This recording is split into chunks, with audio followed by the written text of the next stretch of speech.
خدا یسوع مسیح کی زندہ بابرکت اور جلالی نام میں آپ سب کو تحسین اور شکانہ کا سلام۔ خدا کا نام عزت اور جلال پائے اور ہم خدا کی حضوری، اس کی موجودگی، اس کے عظیم نام، اس کی بابرکت رحمت والی جو ہے ہمارے پر فضل جو ہے، اس کے لیے ہم خدا کا شکر کرتے ہیں، خدا کی تعریف کرتے ہیں، حمد و ثنا کرتے ہیں، اپنے مالک کو مبارک کہتے ہیں، اس لیے کہ وہ ہمارے درمیان میں ہے، اس نے ہم پر اپنا فضل کیا ہے، اس نے اپنے کرم کی بارش کی ہے۔ ہم خدا کا شکر کرتے ہیں۔ افسیوں کے خط کی سٹڈی جاری و ساری ہے۔ ہم اس کتاب کو پڑھ رہے ہیں۔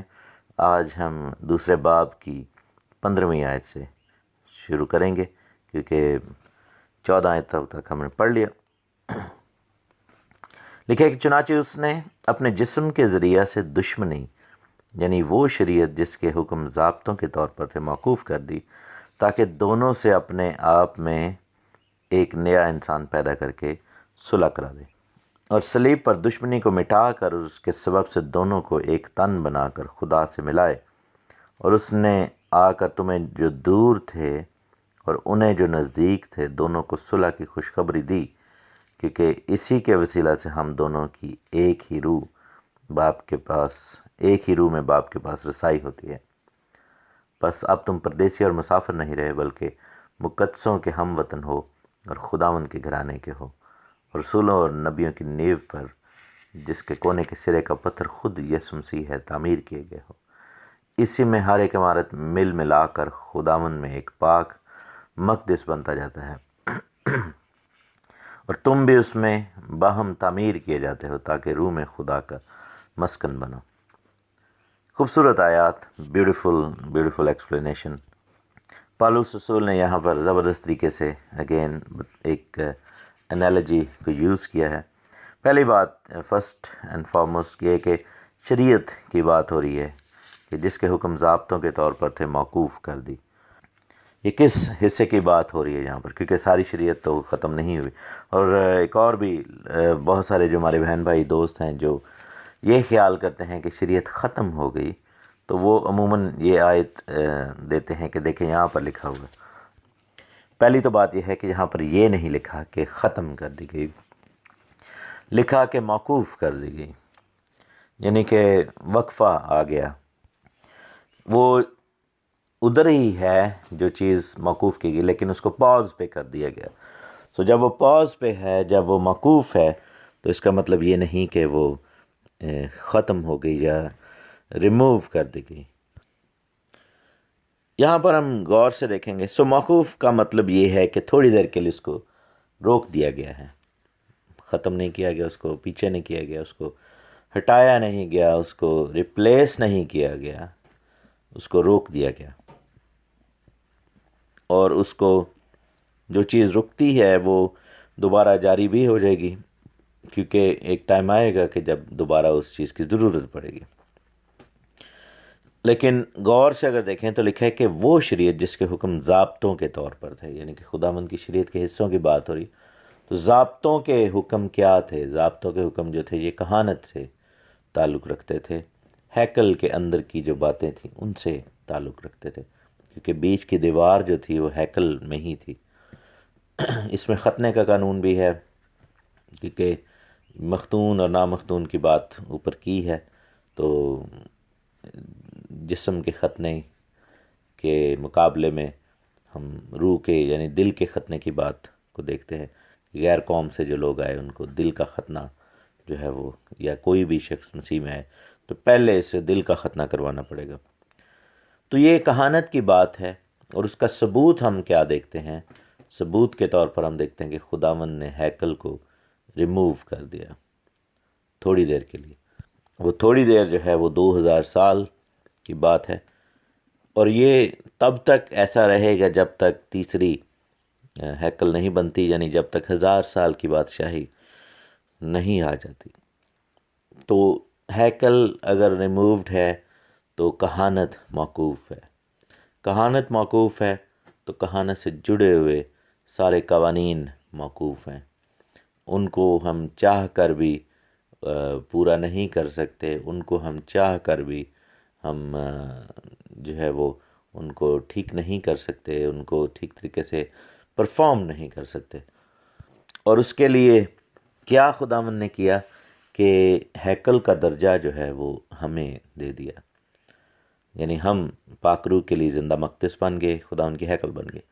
اور وہی چیزیں جو ہیکل میں لاوی کی کہانت کے نیچے ہوا کرتی تھیں، وہی چیزیں خداوند نے اپنے لوگوں سے کروائیں، لیکن اس دفعہ ملک صدق کی کہانت کے اندر سے وہ چیزیں کروائیں، کیونکہ وہ چیزوں کا کروایا جانا تو ضرور تھا۔ اب جیسے آپ دیکھیں کہ عیدوں کی بات ہم لے کر آتے ہیں، تو عیدوں کو پہلے جب منایا جاتا تھا تو وہ لاوی کی کہانت کے نقطۂ نظر سے، لاوی کی کہانت کے پروسیس میں، لاوی کی کہانت کے ہی جو طریقہ کار ہے اس میں منایا جاتا تھا۔ لیکن ہم اب دیکھتے ہیں کہ لاوی کی کہانت جو کہ موقوف ہوئی، تو اب عیدوں کو ملک صدق کی کہانت کے طور پر منایا جانے لگا، یعنی کہ عیدوں کو منانا جو چاہیے وہ ملک صدق کی کہانی، یعنی یسوع مسیح ناصری جو کہ ملک صدق کے طریقہ کا سردار کاہن ہے، اس کو سامنے رکھ کر منانا چاہیے۔ پہلے عید فصح جب منائی جاتی تھی تو برہ لے کر آتے تھے، دروازوں پر خون لگاتے تھے، کڑوے ساگ پات کھاتے تھے۔ مثال دے رہا ہوں، صرف باقی عیدوں کی بھی ایسے ہی ہم تقلید کریں گے، اور یہ سب کچھ کاہن کے تھرو اور سب کچھ ہوتا تھا۔ لیکن اب جو ہے، اب اگر کوئی لاوی کے طریقہ کار سے فصح کو منانا چاہے تو وہ نہیں منا سکتا، چاہے وہ شخص یہودی ہی کیوں نہ ہو، وہ چاہ کر بھی نہیں منا سکتا، کیونکہ ہیکل نہیں ہے، کہانت نہیں ہے، برہ نہیں ہے ان کے پاس، وہ کیا کریں۔ لیکن یہ سب چیزیں ہمارے پاس تو ہیں، یعنی کہ خدا یسوع مسیح جو خدا کا برہ ہے وہ ہے، ہمارے پاس کاہن ہے جو کہ ملک صدق کے طریقہ کا سردار کاہن ہے، یعنی خدا یسوع مسیح۔ ہمارے پاس وہ چوکٹ ہے، وہ دروازے ہیں جن کا اوپر خون کو لگانا ہے، وہ ہمارے دل کا ہے، اور ہمارے پاس برے کا خون ہے جو کہ خدا یسوع مسیح نے صلیب پر بہایا ہے، سو اقرار کر کے اپنے دلوں پر لگانا ہے۔ ہمارے پاس ہیکل بھی ہے، یعنی کہ ہمارے یہ بدن جس میں ہمیں مسیح کی موت اور مرنے سے جی اٹھنے کے نشان کو لیے پھرنا ہے، توبہ کر کے بپتسمہ لینا ہے۔ اور ہمارے پاس پاک روح کے اندر ہم دیکھتے ہیں کہ پاک شراکت ہے، یعنی کہ ہولی کمینین ہے، جس میں ہم مے اور روٹی کو لیتے ہیں اور مسیح کے بدن اور خون کے نشان کے طور پر اپنی زندگیوں میں اس کو سجاتے ہیں۔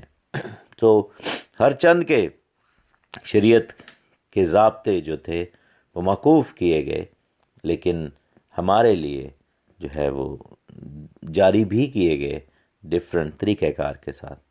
اب مسیح میں ہم ہر ایک چیز کو کرتے ہیں، اور باقی جو چیزیں ہیں شریعت کی جو کہ مورل کنڈکٹ ہے یا مورل لا ہے یا سول لا ہے، مثلا مورل جس میں یہ بتایا گیا ہے کہ ہمیں ماں باپ کی عزت کرنی ہے، سبت کو ماننا ہے، ہمیں جو 10 احکام ہے، لیٹ سے ایگزامپل کے طور چوری نہیں کرنی، قتل نہیں کرنا، خون نہیں کرنا، زنا نہیں کرنا، یا پھر سول لا ہیں جس میں ہمیں یہ بتایا گیا ہے کہ کن رشتوں کے ساتھ آپ شادی کر سکتے ہیں، کن کے ساتھ نہیں، ہمسائے کیا کیا حقوق ہیں، ہمیں حد بندیاں کیسے کرنی ہیں، ہمیں دولت کی تقسیم کیسے کرنی ہے، وراثت کی تقسیم کیسے کرنی ہے، کیا پہننا چاہیے، کیا نہیں پہننا چاہیے، کیا کھانا ہے، کیا نہیں کھانا، یہ سب چیزیں ویسے کی ویسے ہی ہیں۔ سو چیزیں جو ہیں ان کو ہم نے نئے پرسپیکٹیو میں دیکھنا ہے، مسیح کے پرسپیکٹیو میں۔ اور پھر لکھا ہے کہ دونوں سے آپ نے آپ میں ایک نیا انسان پیدا کر کے صلح کرا دی۔ تو یعنی کہ یہودی جب آتا ہے تو وہ بھی مسیح میں جب آئے گا تو وہ سب کچھ پرفارم کر سکے گا۔ یونانی یا غیر یہودی یا غیر قوم کا جب دور کا شخص، پردیسی یا مسافر جب آئے گا تو اس کو بھی مسیح یسوع میں ہی وہ سب تقاضوں کو پورا کرنا ہے۔ اور لکھا ہے کہ صلیب پر دشمنی کو مٹا کر اس کے سبب سے دونوں کو ایک تن بنا کر خدا سے ملائے۔ سو کیا ہے کہ صلیب جو ہے ہر طرح کی دشمنی وہ ختم کرتی ہے۔ دشمنیاں بہت ساری تھیں، ایک یعنی کہ یہودی اور غیر یہودی کی کہہ لیں کہ یہودی سمجھتا ہے کہ وہ اس کے پاس شریعت ہے، وہ کہانت ہے اور ہیکل ہے، سب کچھ۔ غیر یہودی کے پاس یہ کچھ بھی نہیں۔ تو دونوں کے درمیان میں جو خلیج حائل ہے اس کو کیسے مٹایا جائے؟ مسیح کے صلیب کے سبب سے، مسیح کی صلیب کے ساتھ اس کو ختم کیا جائے، اور صلیب کے اندر ہی سب کچھ پھر میسر ہو جاتا ہے۔ اسی طرح اور بھی اگر آپ دیکھیں کہ گناہ آلود نیچر جو ہے اس کی خدا کے کلام یعنی خدا کی شریعت کے ساتھ دشمنی ہے۔ اب ان کو کیسے پارٹ کیا گیا کہ خداوند یسوع مسیح کے بدن میں ہم دیکھتے ہیں کہ اس نے اپنی بدن سے ساری شریعت کو پورا کیا، تو ہم یہ دیکھتے ہیں کہ اب مسیح کے اندر جب ہم شامل ہوتے ہیں تو ہماری گناہ آلود نیچر ختم ہوگی، تو وہ جو دشمنی تھی وہ بھی کلام کے ساتھ جو تھی ختم ہوگی۔ اسی لیے نئے عہد میں وہ شریعت ہمارے دلوں پر لکھ دی گئی، اور وہ رکاوٹ جو ہماری زندگیوں میں تھی وہ ریموو کر دی گئی، تاکہ اب ہم لائق طور پر خداوند کے حکموں کو مان سکیں اور ان پر عمل کر سکیں۔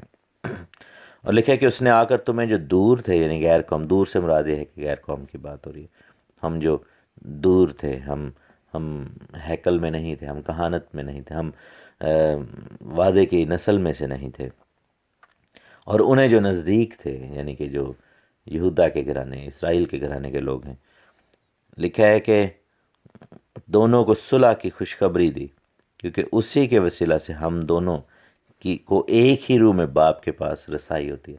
سو رسائی پہلے باپ کے پاس کیسے ہوتی تھی؟ کاہن کے تھرو، لاوی کے تھرو، پاک ترین مقام میں ایک میڈیٹر کے تھرو، لیکن اب روح میں رسائی ہے۔ اسی لیے کہا نا کہ تم روح کا مقدس ہو، روح کا مسکن ہو، اور تم زندہ خدا کا مقدس ہو، اور روح میں باپ کے پاس رسائی ہوگی، اور خداوند یسوع مسیح ناصری جو کہ روحانی سردار کاہن ہے، اس میں ہم یہ سب کچھ ہوتے ہوئے دیکھتے ہیں۔ اور لکھا کہ پس اب تم پردیسی اور مسافر نہیں رہے بلکہ مقدسوں کے ہم وطن، بالکل ہم اسرائیل کے گھرانے کے ہیں، اور لکھا ہے کہ خدا کے گھرانے کے ہو گئے، یعنی کہ ہم جو اسرائیل کا گھرانہ، خداوند نے جس کو کہا کہ یہ میرا بیٹا ہے، آپ نے دیکھا ہوگا کہ اسرائیل کو خدا نے اپنا بیٹا کہا، خداوند نے اپنا گھرانہ کہا، میرے بچے ہو تم، خداوند نے کہا کہ تم خداوند اپنے خدا کے فرزند ہو۔ استثناء کی کتاب میں یہ بات لکھی ہے، بک آف ڈیٹرانومی۔ تو ہمیں گھرانہ بولا گیا ہے۔ سو ہم پردیسی اور مسافر نہیں ہیں، ہم گریم نہیں ہیں، ہم جو ہے وہ گوئیم نہیں ہیں، اب ہم وطن ہیں، ہمیں نیشنلٹی جاری کر دی گئی ہے، خداوند کی قوم کے اندر ہمیں بادشاہی کی نیشنلٹی دے دی گئی ہے، اور خداوند کے گھرانے کے ہو گئے ہیں ہم۔ یہ مثال آپ مصطفی بیٹے کی تمثیل میں بڑا غور سے دیکھ سکتے ہیں کہ اس نے اپنا بیٹا ہونے کا حق کھو دیا، لیکن جب وہ واپس آیا اس کو واپس گھرانے میں شامل کیا گیا، اور اس کو نوکر یا اس کو غلام نہیں بنایا گیا، ایون دو کہ اس کی ریکویسٹ یہی تھی کہ مجھے اپنا نوکر ہی بنا لے، لیکن اس نے کہا کہ نہیں، تو مر گیا تھا، اب تو زندہ ہوا ہے، تو کھو گیا تھا، اب تو مل گیا ہے۔ اور لکھا ہے کہ رسولوں اور نبیوں کی نیو پر، رسولوں اور نبیوں نے کہاں پر نیو ڈالی؟ آپ دیکھیں کہ ہم آدم سے شروع کر کے، ہم ہنوک سے شروع کر کے، ہم نوح سے شروع کر کے، باپ ابراہیم اور جتنے بھی بعد میں نبی آئے اور ہمارے جو باپ دادا تھے ان کی نیو پڑی ہے، اور یہ تعلیم ہماری قوم میں شروع سے ہی چلتی آئی۔ خداوند نے شروع سے بنیادیں رکھی، رسولوں کو بلایا، نبیوں کو بلایا، اور بنیاد رکھی، اور ہم دیکھتے ہیں کہ اس پر کونے کے سرے کا پتھر، یعنی کہ جب نیو ڈالی جاتی ہے تو رسولوں اور نبیوں کو تو اوپر رکھا گیا، لیکن سب سے امپورٹنٹ جگہ پر جہاں پر کونے کے سرے کا پتھر جس کے اوپر پوری عمارت کھڑی ہوتی ہے، جس کو اٹھایا جائے تو عمارت گر جائے، وہ خداوند یسوع مسیح۔ لکھا ہے کہ کونے کے سرے کا پتھر خود مسیح یسوع ہے، تعمیر کیے گئے ہو، یعنی کہ ہمارا سارا دار و مدار، ہمارا سارا بیلنس جو ہے وہ خداوند یسوع مسیح پر ہے، اور دیواریں جو اٹھائی گئی ہیں وہ رسولوں اور نبیوں کی تعلیم کے مطابق اٹھائی گئی ہیں۔ اور لکھا ہے کہ اسی میں ہر ایک عمارت مل ملا کر خداوند میں ایک پاک مقدس بنتا جاتا ہے۔ ہمارا جو ایونچول جو پوزیشن ہے جس کو خداوند کے روح میں ہمیں لینا ہے اور جو خداوند ہمیں دے رہا ہے وہ مقدس ہے، جیسا میں نے آپ کو پہلے بھی بتایا کہ پہلے فزیکل ہیکل تھا، فزیکل کہانت تھی، سب کچھ فزیکل لیول پہ تھا، اب ہر کچھ روحانی طور پہ ہے، جب تک فزیکل کو موقوف کیا گیا ہے، اور اب ہم سب کچھ روحانی طور پر کرتے ہیں۔ لکھا نا کہ اپنے بدن ایسی قربانی ہونے کے لیے دے دو جو پاک اور زندہ، جو روحانی ہے اور پاک ہے، پسندیدہ ہے، زندہ ہے۔ ہم خود قربانی بھی ہیں، مسیح بھی قربانی ہے، مسیحی کاہن ہے، مسیح جو ہے ہمارا سردار کاہن ہے، مسیح ہمارا کفارہ بھی ہے، اور ہم ہیکل بھی ہیں، پاک روح ہمارے اندر کام کر رہا ہے۔ سو ہر چیز روحانی لیول پہ ہوئی۔ اور لکھا ہے کہ تم بھی اس میں باہم تعمیر کیے جاتے ہو تاکہ روح میں خدا کا مسکن بنو. سو جب تک چیزیں موقوف ہیں ہمیں روح میں خدا کا مسکن، خدا کا ہیکل بننا ہوگا. اور پھر جب بادشاہی آئے گی تو پھر دوبارہ ہیکل تعمیر کیا جائے گا، اور آپ دیکھیں کہ لوگ مردوں میں سے زندہ کیے جائیں گے. لاوی بھی زندہ ہوگا، ہارون کاہن بھی زندہ ہوگا اور اس کے بچے بھی، اور پھر کہانت کا کام دوبارہ وہاں پر شروع ہوگا. اس کے لیے آپ حزقیل کی کتاب پڑھ سکتے ہیں جہاں پر یہ چیزیں بڑی کلیئرلی لکھی ہوئی ہیں. خداوند آپ سب کو بڑی برکت دے. آمین. آج ہم نے 2 چیپٹر کو فنش کر لیا. خداوند کے نام کی تعریف ہو. آمین.